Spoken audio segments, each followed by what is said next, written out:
नमस्कार दोस्तों, हमारे इस चैनल पे और आज की वीडियो में आपका दिल से स्वागत है। दोस्तों, आज की कहानी के पीछे के तर्क को अगर आप समझ गए तो आपका मन काबू में हो सकता है। पहली बार जब मैं इस कहानी को पढ़ी तो मुझे इसका तर्क समझ में नहीं आया, लेकिन इसका भाव बहुत ही प्रेरणादायी है। एक बार महात्मा बुद्ध किसी नगर से गुजर रहे थे। बुद्ध की नज़र एक कपड़े के व्यापारी पर पड़ी जो दुखी और हताश दिखाई दे रहा था। बुद्ध चलकर उनके पास गए और पूछा कि हे भंते, तुम इतने उदास क्यों हो? अगर तुम मुझे अपनी चिंता का विषय बताओ तो मैं तुम्हारी कुछ मदद कर सकता हूँ। कपड़े के व्यापारी ने बुद्ध को प्रणाम किया और उनको अंदर बुलाया। उस व्यापारी ने कहा कि जब से मेरी पत्नी की मृत्यु हुई है तब से मेरे घर पर मेरे छोटे बेटे की देखभाल करने वाला कोई भी नहीं है, इसलिए मैं हमेशा इसको अपनी दुकान पर लेकर आ जाता हूँ। लेकिन मेरी दुकान पर आने वाले हर ग्राहक की पगड़ी को उछाल कर फेंक देता है, कभी कभी उनका झोला उठाकर बाहर फेंक देता है। मैंने इसको बहुत समझाया, डांटा भी, लेकिन यह नहीं समझ सका। इसकी इसी हरकतों की वजह से मेरे सारे ग्राहक खुद को अपमानित मानकर वापस चले जाते हैं। बुद्ध जी बोले, मैं तुम्हारी सहायता कर सकता हूँ, पर तुम मुझे वचन दो कि मैं जो भी करूँगा तुम उसमें दखल अंदाजी नहीं करोगे, ना ही कोई प्रश्न करोगे। व्यापारी ने बुद्ध को वचन दे दिया। अगले दिन बुद्ध एक पगड़ी पहनकर आए और एक ग्राहक की भांति आकर बैठ गए। व्यापारी का बेटा आया और बुद्ध की पगड़ी को उछाल दिया। महात्मा बुद्ध मुस्कुराए और कहा, बहुत अच्छा, जाओ उस पगड़ी को वापस लेकर आओ। वह बच्चा दौड़ कर गया और पगड़ी लाकर बुद्ध को दे दी। अगले दिन बुद्ध एक कुल्हाड़ी और एक लकड़ी लेकर आए। उस लड़के ने फिर से उनकी पगड़ी को उछाल दिया। बुद्ध ने उस लड़के को कुल्हाड़ी और लकड़ी दे दी और कहा, जाओ इस लकड़ी को काटो।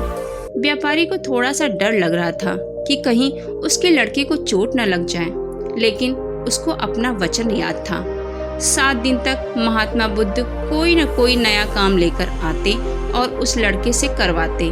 शीघ्र ही वह लड़का भूल गया कि उसको किसी की पगड़ी उछालनी भी है।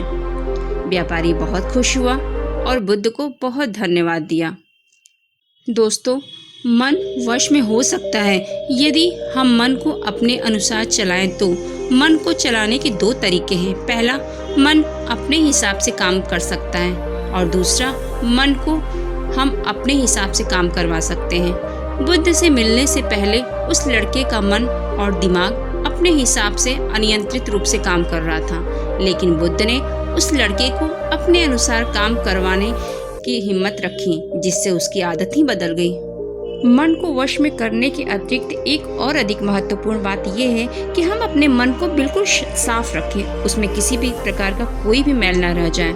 जैसे कि एक वृद्ध भिक्षु और एक युवा भिक्षु दोनों नदी किनारे चले जा रहे थे। तभी उन्होंने देखा कि एक युवती नदी में डूब रही है और बचाव बचाव के लिए आवाज दे रही थी। युवा भिक्षु तुरंत नदी में कूदा और युवती को नदी से बाहर निकाल लाया। इस तरह से उसने उस युवती को बचा लिया। इतने में ही वृद्ध भिक्षु गर्म हो गए। अरे, तुमने उस महिला को छू लिया, अब मैं तुम्हें बुद्ध से कहूँगा और दंड दिलवाऊंगा। दोनों बुद्ध के सामने पहुँचे। वृद्ध भिक्षु ने कहा, हे बुद्ध, इसको दंड मिलना चाहिए। बुद्ध ने पूछा, क्यों? वृद्ध भिक्षु ने कहा, इस बात का कि इसने युवती को उठाकर नदी से बाहर रखा, इसने उसको छू लिया, इसका ब्रह्मचर्य तो नहीं रहा, इसलिए इसे प्रायश्चित मिलना ही चाहिए। बुद्ध ने कहा, प्रायश्चित पहले तुम ले लो। वृद्ध भिक्षु ने कहा, मैं किस बात का प्रायश्चित ले लूं? विस्मय होकर उसने पूछा। तो बुद्ध ने कहा, इसने तो उस महिला को उठाकर वहां रख दिया, पर तुम तो उसे अपने मन में उठाकर यहाँ तक ले आए। तुम्हारे मन में अभी भी यही है, तुम इतनी देर से उसे ढो रहे हो। इसने तो वहां रखा और भूल भी गया।